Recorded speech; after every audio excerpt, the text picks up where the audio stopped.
Bonjour à tous, moi c'est Margot Cotet et je suis chargée de SEO chez AVS Formation.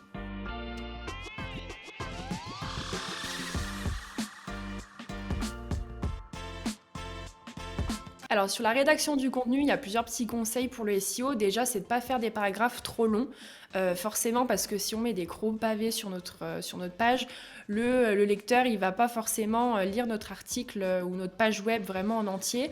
Donc faire des paragraphes plutôt courts et de même pour les phrases, ne pas faire des phrases trop longues pour que ça soit plus simple à la lecture. Il faut vraiment penser au SEO quand on rédige, mais aussi au lecteur que ça soit agréable pour le visiteur de lire notre contenu. Et aussi au niveau des mots-clés, mettre des mots-clés en gras. Donc ne pas trop en mettre non plus, être assez équilibré. Pourquoi mettre des mots-clés en gras? C'est tout ce qui va être le champ lexical de notre requête cible et Google va voir en premier justement ces mots-clés en gras. Donc vraiment, il y a ces trois points. Faire des phrases vraiment assez simples, courtes, des paragraphes courts et mettre quelques mots-clés en gras pour le SEO. Souvent, on pense au SEO, donc il faut mettre plein de mots-clés, plein de mots en gras. Il faut aussi penser au lecteur et dans le sens aussi du contenu dupliqué. Google, il va vous pénaliser si vous dupliquez du contenu, vous faites du copier-coller, donc vraiment créer du texte unique. Et pour le visiteur, c'est vraiment, si on veut apporter une petite touche d'humour par exemple, on peut. Si on veut mettre des emojis, on peut. Vraiment, voilà, penser au lecteur par rapport à la simplicité de la lecture, que ça soit agréable à lire. Alors les balises HTML, c'est vraiment une base pour le SEO. C'est en fait une balise qu'on va venir ajouter à nos titres. C'est-à-dire qu'il faut savoir que les balises HTML, ça va du H1 ou par exemple H6 par ordre d'importance. Donc on va avoir un H1 sur chacune de ces pages de son site. On a uniquement vraiment un seul H1 par page. Et ensuite, on va avoir les autres balises, donc du H2, H3, etc. Le H2 pour nos sous-titres, les H3 pour les sous-sous-titres, etc. par ordre d'importance. Alors les mots-clés, c'est vraiment la stratégie importante en SEO parce que c'est grâce à ça qu'on va ressortir dans les résultats Google. Moi, ce que je conseille, c'est d'installer l'extension Surfer sur Chrome qui va nous permettre de voir l'audience et du coup l'importance des mots-clés. Ces mots-clés, il faut les insérer dans nos pages web et également insérer du champ lexical. Donc tous des mots qui se rapprochent justement de ce mot-clé principal, la requête cible qu'on va appeler, c'est vraiment le mot-clé sur lequel on souhaite se positionner dans les résultats Google. Alors ces mots-clés, si par exemple on a une boutique en ligne de bouquets naturels, on va choisir par exemple le mot-clé bouquet, le mot-clé bouquet pour la Saint-Valentin, le mot-clé bouquet pour les mariages. Vraiment tous les mots-clés qui se rapportent à notre activité. Et si j'ai envie de ressortir sur bouquet de mariage, je vais utiliser cette requête type sur mon site pour apparaître après sur Google dans les premiers résultats par rapport à ce mot-clé qui sera la recherche de l'utilisateur de Google. C'est d'utiliser le site de one.fr. C'est un site qui vous permet d'avoir du champ lexical en plus par rapport à votre requête cible.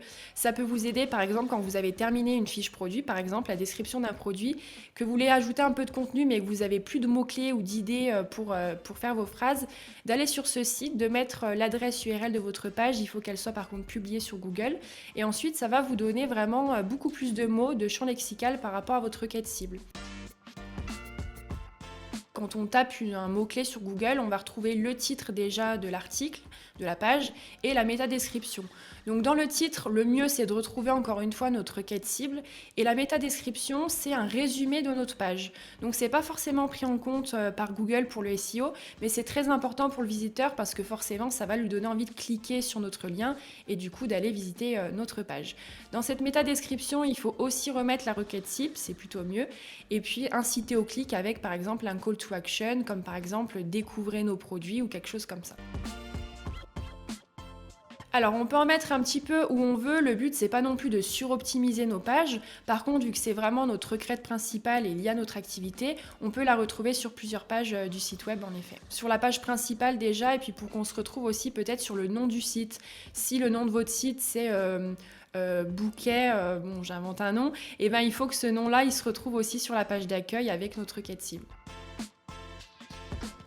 Alors je trouve que ça a un impact dans le SEO parce que forcément si on tape le nom de son site sur Google, ça va prendre le nom de domaine. C'est-à-dire que j'ai remarqué qu'avec plusieurs mots-clés, on va reprendre l'exemple du bouquet, même si le site n'a pas beaucoup de trafic, mais que dans son nom de domaine on retrouve le mot bouquet, il va se retrouver sur la première page. J'ai vu plusieurs exemples sur ça, donc ça a un impact sur le SEO. Alors les liens, c'est important pour le SEO. Il faut au moins en appliquer, je dirais, un ou 2 dans notre contenu.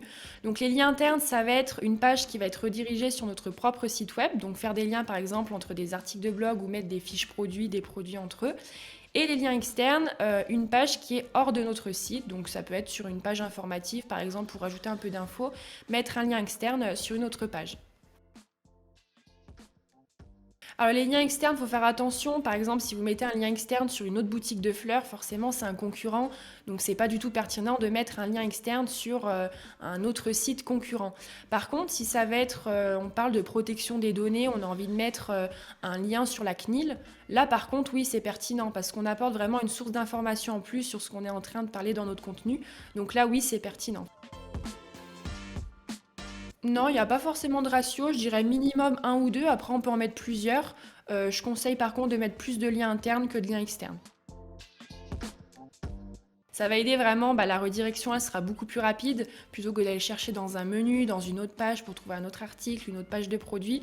Là au moins directement on clique et ça permet aux visiteurs de rester sur notre site le plus longtemps possible s'ils veulent un peu aller checker tous ces liens internes. La position 0, ça va pas être le premier lien sur sur un résultat Google. C'est vraiment un aperçu de votre contenu. Donc au lieu d'avoir en premier le titre de votre article, de votre page et en dessous la métadescription, là on va avoir en premier 3-4 lignes d'aperçu de votre page et ensuite le lien de votre site. Oui, parce que forcément, dans les résultats Google, c'est vraiment les 3 premières positions qui obtiennent le plus de trafic. Donc si on a la position 0, on a plus de visibilité. On n'est même pas à la position 1, mais 0 avec ce petit résumé. Donc ça apporte vraiment beaucoup plus de trafic. Pour l'atteindre, il conseille de faire un petit paragraphe vraiment entre 20 et 90 mots sur la réponse à votre question. Par exemple, si vous avez fait un article de blog, je prends cet exemple-là, sur comment réaliser un bouquet de mariage, et ben dans votre texte, il faut qu'il y ait une petite partie qui réponde à cette question avec votre mot-clé et un synonyme de votre requête. Donc c'est la petite astuce pour atteindre cette position 0 qui est vraiment la plus voulue sur Google. Non, peu importe, ça, justement, c'est Google qui va venir prendre cet extrait-là, peu importe l'endroit sur votre page où se trouve ce résumé. Pour les images, déjà, il faut savoir que ça va jouer sur la vitesse de chargement de notre site. Pourquoi? Par rapport au poids des images, justement. C'est pour ça qu'on va avoir 2-3 petits tips avec le SEO. La première, c'est de compresser le poids de son image. Pour ça, j'utilise Riot. C'est un logiciel qu'on peut télécharger qui est très rapide, que vous pouvez trouver sur Google. Et c'est une application, en fait, où vous ajoutez votre image qui n'est pas encore compressée. Vous allez lui changer la taille, donc le poids, et après, dès qu'elle est compressée, vous pouvez l'enregistrer dans vos fichiers et l'ajouter ensuite sur votre site déjà compressé.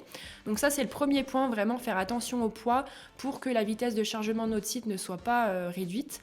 Et le deuxième point, c'est renommer l'image avec le texte alternatif. Donc pourquoi?